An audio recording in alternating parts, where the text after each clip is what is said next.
വയ്യാതെ കുറേ കാലം കിടന്നതുകൊണ്ട് സംസ്കാരമൊക്കെ പെട്ടെന്നായിരുന്നു. വേണുവിൻ്റെ അനിയൻ്റെ മകനാണ് കർമ്മങ്ങളെല്ലാം ചെയ്തത്. അനന്തൻ പിന്നെയും തിരക്കിലായി. മംഗലത്ത് വീണ്ടും ബന്ധുക്കളെ കൊണ്ട് നിറഞ്ഞു. ദിവസങ്ങൾ പിന്നെയും കഴിഞ്ഞുപോയി. അവിടെ എത്തിയതിനു ശേഷമാണ് വിഷ്ണുവിനെ വിളിച്ചറിയിച്ചത്. വേണുവിൻ്റെ അടിയന്തരമെല്ലാം ഗംഭീരമായി തന്നെ അനന്തൻ നടത്തി. ബന്ധുക്കൾ കുറേ പേർ തിരിച്ചുപോയി. വേണു മരിച്ചിട്ട് 2 ആഴ്ച കഴിഞ്ഞു. പായലും ഭവ്യയും ഇന്ന് തിരിച്ചു പോവും. അനന്തൻ ഉച്ചയ്ക്ക് മംഗലത്തേക്ക് കാറുമായി വന്നു.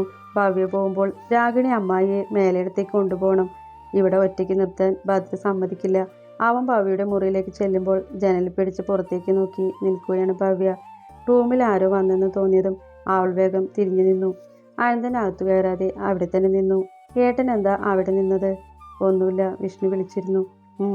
അനന്തേട്ടൻ ചേച്ചിയോട് പറഞ്ഞു. എന്ത്? ഒന്നും സംഭവിച്ചിട്ടില്ല.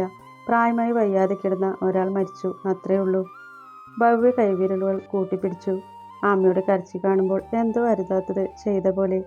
ഒരിക്കലുമില്ല മോളെ, നീ ചെയ്തില്ലെങ്കിലും ഏട്ടൻ അത് ചെയ്യും. അത്രയ്ക്ക് വിഷമാണ് അയാൾ ജീവിച്ചിരുന്നിട്ട് എനിക്ക് എന്തെങ്കിലും സംഭവിച്ചാൽ നിങ്ങളുടെ 2 പേരുടെയും ജീവിതം അയാളുടെ കാശിൻ്റെ ആർത്തി കാരണം വയ്യ. ചിലതൊക്കെ വെട്ടിമാറ്റിയാലേ ജീവിക്കാൻ പറ്റൂ. മോളൊന്നും ഓർക്കേണ്ട, നന്നായി പഠിക്ക്. ഭവ്യ തലയാട്ടി ബാഗെടുത്ത് പുറത്തേക്കിറങ്ങി. പുറകെ അനന്തനും. പോകുന്ന നേരത്ത് രാഗിണിയെ കെട്ടിപ്പിടിച്ച് കരഞ്ഞു ഭവ്യ. ജീവിതത്തിൽ ഒറ്റപ്പെട്ട പോലെ. പിന്നെ ആരെയും നോക്കാതെ കാറിൽ കയറി. റെയിൽവേ സ്റ്റേഷനിൽ എത്തുന്നവരെ സീറ്റിൽ ചാരി കണ്ണുകളടച്ചു കിടന്നു. പായലും പൂജയും അനന്തനോട് നല്ല സംസാരത്തിലാണ്. പൂജ ചേച്ചി ആകെ വിഷമത്തിലാണ്. ആൾക്ക് നാടൊക്കെ നല്ലപോലെ ഇഷ്ടപ്പെട്ടു. പൂജ ചേച്ചി ആകെ വിഷമത്തിലാണ്. ആൾക്ക് നാടൊക്കെ നല്ലപോലെ ഇഷ്ടപ്പെട്ടു. ഇവിടെ തന്നെ സ്ഥലം വാങ്ങണമെന്ന് ആലോചിക്കുന്നുണ്ട്. അതാണ് അനന്തേട്ടനായിട്ട് ഇത്ര ചർച്ച. ബാംഗ്ലൂർ എത്തുമ്പോൾ വളരെ വൈകിയിരുന്നു. പുറത്തുനിന്ന് കഴിച്ചുകൊണ്ട് വേഗം കിടന്നു. വിഷ്ണുവേട്ടൻ ഏർപ്പാടാക്കിയ ഫ്ലാറ്റിലാണ്. പൂജ ചേച്ചി നാളെ മുംബൈ പോവും. ഭവ്യ ഉറക്കം വരാതെ തിരിഞ്ഞും മറിഞ്ഞും കിടന്നു. ആരോടെങ്കിലും എല്ലാം ഒന്ന് തുറന്നു പറയാൻ പോലും പറ്റുന്നില്ല. ബാൽക്കണിയിൽ പോയി നിന്നു. ഇരുട്ടിലേക്ക് വീണുകൊണ്ടിരിക്കുന്ന ബാംഗ്ലൂർ നഗരം. ഭവ്യ കണ്ണുകൾ ഇറുക്കെ അടച്ചു നിന്നു. വേണുവിൻ്റെ മുഖത്ത് തലേണ വെച്ച് അമർത്തുമ്പോൾ മറ്റൊന്നും ഓർത്തില്ല. ഭദ്ര ചേച്ചി പറഞ്ഞ വാക്കുകളായിരുന്നു മനസ്സിൽ. പക്ഷെ അനന്തേട്ടനെല്ലാം കണ്ടുകൊണ്ട് നിൽക്കുന്നുണ്ടായിരുന്നു. അത് താൻ ഒരിക്കലും കരുതിയില്ല. ജന്മം തന്ന പിതാവിൻ്റെ ജീവനെടുത്ത മഹാഭാവി ജീവിച്ചിരിക്കുമ്പോൾ അയാൾ തന്നെ രാജശേഖരൻ വിൽക്കുമെന്ന് പറഞ്ഞപ്പോൾ കൊല്ലണമെന്ന് മനസ്സിൽ കരുതിയെങ്കിലും അമ്മയുടെ മുഖം ആലോചിച്ചപ്പോൾ പക്ഷേ കഴിഞ്ഞില്ല. അനന്തേട്ടൻ പറഞ്ഞതാ ശരി. ക്യാൻസർ ബാധിച്ച അവയവം ശരീരത്തിന് അപകടമാണ്. അത് മുറിച്ചു മാറ്റിയ പോലെ അയാളെയും മംഗലത്തു നിന്നും മാറ്റി. അന്ന് രാത്രി തന്നെ ചേർത്ത് പിടിച്ച് ധൈര്യം തന്നതാണ്. പക്ഷെ കഴിയുന്നില്ല. മറ്റാരുടെ സാമീപ്യം താൻ ആഗ്രഹിക്കുന്നു. ഭവ്യ കണ്ണുകൾ ഒന്നുകൂടെ മൂടിയതും വിഷ്ണുവിൻ്റെ ചിരിക്കുന്ന മുഖം അവൾക്ക് മുന്നിൽ വന്നു. ഭവ്യ ഞെട്ടലോടെ കണ്ണുകൾ വലിച്ചു തുറന്നു. വിഷ്ണുവേട്ടനെ താനിപ്പോൾ വളരെ കാണാൻ കൊതിക്കുന്നു. എന്തിന്? ഭവ്യ നിറഞ്ഞു വന്ന മിഴികൾ തുടച്ച് റൂമിലേക്ക് നടന്നു. രാഗിണി മേലെടുത്ത് വന്നപ്പോൾ ആരൂട്ടൻ ഏത് സമയം അമ്മൂമ്മയുടെ അടുത്തായി. ആ അവസരം മുതലായത് അനന്തനും. ഉച്ചയ്ക്ക് മഴ ആർത്തിരമ്പി പെയ്തു. കവലയിലെ കടയിൽ അനന്തൻ മഴ കൊള്ളാതെ കയറി നിന്നു. അവിടെ 2 കുട്ടികൾ മഴയിൽ കൈനീട്ടി കളിക്കുന്ന കണ്ടതും അനന്തൻ ചിരിച്ചു. മഴയൊന്ന് കുറഞ്ഞതും അവൻ ബുള്ളറ്റ് എടുത്ത് മേലെടുത്തേക്ക് പാഞ്ഞു. അനന്തൻ വീട്ടിലെത്താനിരുന്ന പോലെ മഴ പിന്നെയും കൂടി. തലയിലൂടെ ഒന്ന് വിരലൊടിച്ച് അവൻ വാതിൽ മെല്ലെ തള്ളി. ചാരിയിട്ടേ ഉള്ളൂ. ഇവളോട് പലതവണ പറഞ്ഞിട്ടുണ്ട് വാതിലിങ്ങനെ ചാരിയിടരുതെന്ന്. കുഞ്ഞിപ്പോൾ നടന്നു തുടങ്ങിയതുകൊണ്ട് വിശ്വസിക്കാൻ പറ്റില്ല. അനന്തൻ നേരെ അടുക്കളയ്ക്ക് ചെന്നു. അവിടെയില്ല. അംബികാമ്മയുടെ മുറിയിലാണ് രാഗിണി.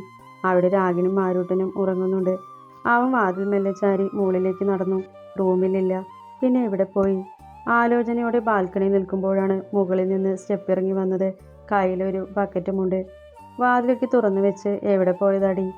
തുണിയൊക്കെ മുറ്റത്തായിരുന്നു. മഴ വന്നപ്പോൾ എല്ലാം കൊണ്ട് മുകളിലിട്ടതാ. പോരുമ്പോൾ നിനക്ക് ആ വാതിലൊന്ന് അടച്ചൂടെ? കൊച്ചെങ്ങാനും ഇറങ്ങി നടന്നാലോ? അതെ, 1 2 അല്ല, ലോഡ് കണക്കിന് തുണിയാ. നിങ്ങളുടെ മകൻ്റെ തന്നെ ഉണ്ട് ഒരു ലോറി.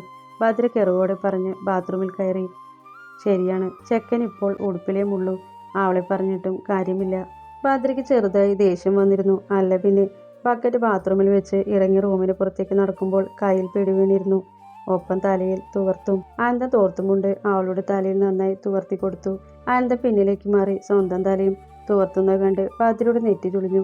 ഇങ്ങേര് മഴ നനഞ്ഞ് വന്നതാണോ? ഭദ്ര മുടിയെല്ലാം വലതു തോളിലേക്കാക്കി താഴേക്കിറങ്ങി. ആരൂട്ടൻ ഇപ്പോഴും ഉറക്കം തന്നെയാണ്. അച്ഛനെ നോക്കിയിരുന്നു ഇപ്പോഴാണ് ഒന്ന് ഉറങ്ങിയത്. വല്ലാതെ തണുപ്പ് തോന്നിയപ്പോഴാണ് ഭദ്ര അവളെ തന്നെ ശ്രദ്ധിക്കുന്നത്. പൗതി നനഞ്ഞിട്ടുണ്ട്. സാരി മാറാൻ വേണ്ടിയാണ് ബാത്റൂമിൽ കയറിയത്. അപ്പം തോന്നിയ ദേഷ്യത്തിൽ അതും മറന്ന് അവൾ നെറ്റി സ്വയം പിടിച്ച് മുകളിലേക്ക് നടന്നു. റൂമിൽ അനന്തേട്ടനെ കാണാനില്ല. ബാൽക്കണിയിൽ ഇരിക്കുന്നുണ്ടാവുമെന്ന് കരുതി ഭദ്ര ബാത്റൂമിൻ്റെ ഡോർ തള്ളി. എന്താടി? ഉള്ളിൽ നിന്ന് അനന്തൻ്റെ ശബ്ദം കേട്ട് ഭദ്ര വേഗം കൈയെടുത്തു. ഒന്നുമില്ല. ഭദ്ര അതും പറഞ്ഞ് തിരിഞ്ഞു നടന്നതും കയ്യിൽ ഒരു പിടിയായിരുന്നു. ആൾ ഉള്ളിലേക്ക് വലിച്ച് അനന്തൻ ഡോർ ലോക്ക് ചെയ്തു. ഭദ്ര ചെറിയ വിരലോടെ അവനെ നോക്കി. ഒരു ടർക്ക് മാത്രം ഉടുത്ത് നിൽപ്പാണ്. കുളിക്കാൻ തുടങ്ങുവാണ്. ഒരു വികാരമില്ലാത്ത നോട്ടം കണ്ടാലറിയാം ബാക്കിയുള്ളവളുടെ വികാരം കൂട്ടാനുള്ള വരവാണ്. ഭദ്ര ചുമരിനരികെ നിർത്തി അവളെ തന്നെ നോക്കി. ഞാൻ സാരി മാറിക്കോ. അവൻ കൈകെട്ടി നിന്നു. അതിന് സാരി അലമാരയിലാണ്. അനന്തൻ അവൾ നിൽക്കുന്നതിൻ്റെ ചുമരിൽ ഇരുവശത്തും കൈവച്ചു നിന്നു. നഗ്നമായ അവൻ്റെ നെഞ്ചിൽ അവളുടെ നിശ്വാസം തട്ടി നിന്നു. അനന്തൻ അവളുടെ മുഖത്തിന് നേരെ തലതാഴ്ത്തിയതും ഭദ്ര ഒന്നുകൂടെ വിറയ്ക്കാൻ തുടങ്ങി. അനന്തൻ്റെ ഈ നോട്ടം മാത്രം നേരിടാൻ കഴിയുന്നില്ല. വല്ലാതെ കിതയ്ക്കുന്നു, തണുക്കുന്നു. സാരി മാറുന്നതിൽ നല്ലത് കുളിച്ചിട്ട് മാറുന്നതല്ലേ? അവൻ്റെ നിശ്വാസം അവളുടെ കവിളിൽ തട്ടി കാതിലേക്ക് കടന്നു. പറഞ്ഞു കഴിഞ്ഞതും ഷവർ ഓണായി. ഭദ്രയെ മുഴുവനായി നനച്ചുകൊണ്ട് ഓരോ വെള്ളത്തുള്ളികളും താഴേക്ക് പതിച്ചു. നനഞ്ഞു പറിച്ചു നിന്നെങ്കിലും ഭദ്ര മുഖം ഉയർത്തിയില്ല. തണുപ്പ് അതിൻ്റെ ഉച്ചസ്ഥായിയിലെത്തി. നനവും. ചുണ്ടുകൾ വിറച്ചുകൊണ്ട് അടർന്നു തുടങ്ങി.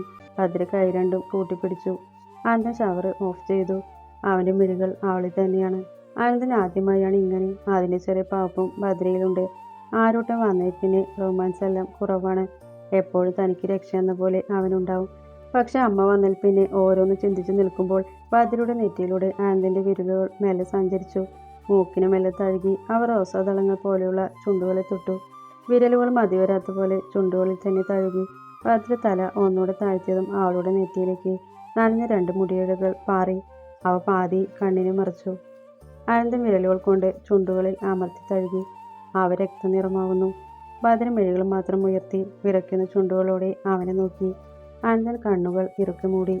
ഉയരുന്ന തൻ്റെ നെഞ്ചെടുപ്പിനെ ശാന്തമാക്കാൻ ശ്രമിച്ചു. പക്ഷെ കഴിയുന്നില്ല. ഭദ്രയുടെ ആ നോട്ടം അത് തന്നിലെ വികാരത്തെ വീണ്ടും ഉയർത്തുന്നു. പൊടുന്നനെ അവളിലേക്ക് ചേർന്നുകൊണ്ട് ആ ചുണ്ടുകൾ നുകരുമ്പോൾ ഭദ്രയുടെ തണുത്ത വിരലുകൾ അനന്തൻ്റെ പുറത്തേക്ക് മെല്ലെ തഴുകി. ഭദ്രയുടെ ചുണ്ടുകൾ നുകരും തോറും അനന്തന് സ്വയം നഷ്ടപ്പെടുന്ന പോലെ തോന്നി. അവൻ അവളുടെ കഴുത്തിൽ മെല്ലെ കടിച്ചുകൊണ്ട് അകന്നു മാറി. ഭദ്ര വല്ലാതെ കിതയ്ക്കുന്നുണ്ടായിരുന്നു, ഒപ്പം വിറയലും. അനന്തൻ നനഞ്ഞ മുടി 2 കൈകൊണ്ടും മുകളിലേക്കാക്കി ഭദ്രയെ നോക്കി. അവളുടെ മാറിലെ സാരിയുടെ ദിശ തെറ്റി നീങ്ങിയതും അനന്തൻ തലചിരിച്ചു. അടുത്ത നിമിഷം ചിന്തിക്കാൻ നിൽക്കാതെ ഭദ്രയെ കോരിയെടുത്ത് റൂമിലേക്ക് നടക്കുമ്പോൾ അവളുടെ കണ്ണിലെ പ്രണയം അവനിലെ ആവേശത്തെ ആളിക്കത്തിച്ചു. മഴ നന്നായി പെയ്തു തീർന്നു. അനന്തനും ഭദ്രയെ മൊത്തമായി നുകർന്നുകൊണ്ട് അവളിൽ പെയ്തിറങ്ങി. അനന്തൻ മിഴികൾ മെല്ലെ തുറന്നു. ഉച്ചയ്ക്ക് ഉണ്ടായ പോലെ ഇരുട്ടില്ല, കുറച്ച് വെളിച്ചമുണ്ട്. അവൻ തൻ്റെ മാറി പറ്റിച്ചേർന്ന് കിടക്കുന്ന ഭദ്രയെ നോക്കി. അവൻ അവളെ പൊതിഞ്ഞു പിടിച്ചപ്പോൾ ഭദ്രയും അവൻ്റെ നെഞ്ചിലെ ചൂടിലേക്ക് ചേർന്നു. ദിവസങ്ങൾ വീണ്ടും കൊഴിഞ്ഞുപോയി. വിഷ്ണു പോയിട്ട് 1 മാസം കഴിഞ്ഞു. ഇതുവരെ ഭവ്യ വിളിച്ചിട്ടില്ല. ഭവ്യ വിഷ്ണുവിൻ്റെ വീട്ടിലേക്ക് വിളിക്കുമ്പോൾ വിലാസിനി പറയും.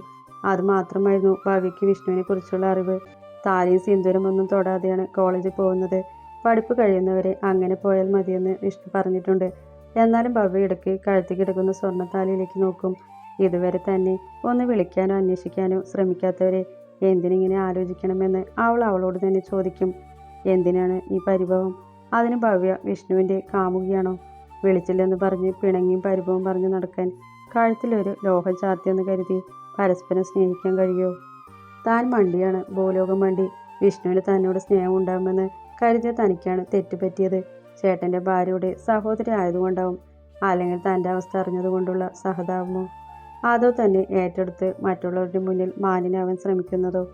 ഓരോന്ന് ഓർക്കും തോറും ഭവ്യയ്ക്ക് ഭ്രാന്ത് വരുന്ന പോലെ തോന്നി. അന്ന് വിഷ്ണു അയച്ച മെസ്സേജ് പിന്നെയും പിന്നെയും എടുത്തു വായിക്കും. എന്താ ശരിക്കും തനിക്ക് പറ്റിയെന്ന് അറിയുന്നില്ല. എല്ലാം മറന്ന് ജീവിക്കാൻ തുടങ്ങി തന്നെ വീണ്ടും ഒരു ബന്ധത്തിൽ ബന്ധിച്ച് വെടിയാക്കാൻ ശ്രമിക്കുന്നു. എല്ലാത്തിനോടും മടുപ്പാണ്. ഒരുതരം വാശി, ദേഷ്യം. പക്ഷേ എന്തിന്? ആരോട്? രാവിലെ മില്ലിൽ വന്നപ്പോൾ വിഷ്ണു വിളിച്ചിരുന്നു. ഷാഗേഷിന് ഫിസിയോതെറാപ്പി ട്രീറ്റ്മെൻറ്റാണ്. കുറച്ച് മാറ്റങ്ങളുണ്ട്. ഡോക്ടർ നല്ല ഉറപ്പ് പറഞ്ഞു. കൂടി വന്ന 4-5 മാസം. അതിനുള്ളിൽ ഒരുവിധം ശരിയാവുമെന്ന് അവർക്ക് പ്രതീക്ഷ ഉണ്ടത്രേ. വിഷ്ണുവിൻ്റെ വാക്കുകളിലെ സന്തോഷം ഭവ്യയെ കാണാനുള്ള ആകാംക്ഷയാണ്. എത്രയൊക്കെ അവൻ ഒളിപ്പിച്ചാലും അവൻ്റെ സന്തോഷത്തിലൂടെ അത് പുറത്തു വരുന്നുണ്ട്. ഫോൺ കട്ടാക്കി ആനന്ദനൊന്ന് ചിരിച്ചു. അപ്പോഴാണ് ഭദ്രയുടെ കോൾ വന്നത്. വിഷ്ണുവിനോട് സംസാരിക്കുമ്പോഴും വന്നിരുന്നു. അവൻ ഉറക്കത്തിൽ വിളിച്ചതുകൊണ്ട് സംസാരിക്കാതിരിക്കാൻ കഴിഞ്ഞില്ല. ഇനി അവൻ വിളിക്കുമ്പോൾ ഇവിടെ ഉറക്കമാവും. അവൻ ഭദ്രയുടെ കോള് അറ്റൻഡ് ചെയ്തു. അപ്പോൾ തന്നെ കട്ടാവുകയും ചെയ്തു. പിന്നെ വിളിച്ചിട്ട് കിട്ടുന്നില്ല. ആനന്ദിന് ചെറിയ ടെൻഷൻ തോന്നി. അപ്പോൾ വിളിച്ചപ്പോൾ എടുത്ത മതിയായിരുന്നെന്ന് അവൻ സ്വയം ശപിച്ചു. ലാൻഡ് ഫോണിലേക്ക് വിളിച്ചിട്ട് എടുക്കുന്നില്ല. പിന്നെ അവിടെ ഇരിക്കാൻ തോന്നിയില്ല. ബുള്ളറ്റ് സ്റ്റാർട്ടാക്കി വേഗത്തിൽ പാഞ്ഞു. ശത്രുക്കൾ ആരുമില്ലെങ്കിലും എന്തോ ഭയം വന്ന് മൂടുന്ന പോലെ. മേലെടുത്തെത്തിയതും അവൻ ധൃതിയിൽ ഉള്ളിലേക്ക് നടന്നു. അവൻ്റെ കണ്ണുകൾ ഭദ്രയും കുഞ്ഞിനെയും തിരിഞ്ഞു. താഴെ എവിടെയും കാണാത്തതുകൊണ്ട് അവൻ വേഗം മുകളിലേക്ക് കയറി. റൂമിലെത്തിയതും ആനന്ദിനൊന്ന് നിന്നു. ഭദ്ര കിടക്കുന്നുണ്ട്. ഭദ്രയെ ഉറക്കെ വിളിച്ച് അവളുടെ അടുത്തേക്ക് ചെല്ലുമ്പോൾ അവന് വല്ലാത്ത വെപ്രാളമായിരുന്നു. വിളി കേട്ട് ഭദ്ര എഴുന്നേറ്റു. എന്തേടി, എന്തു പറ്റി?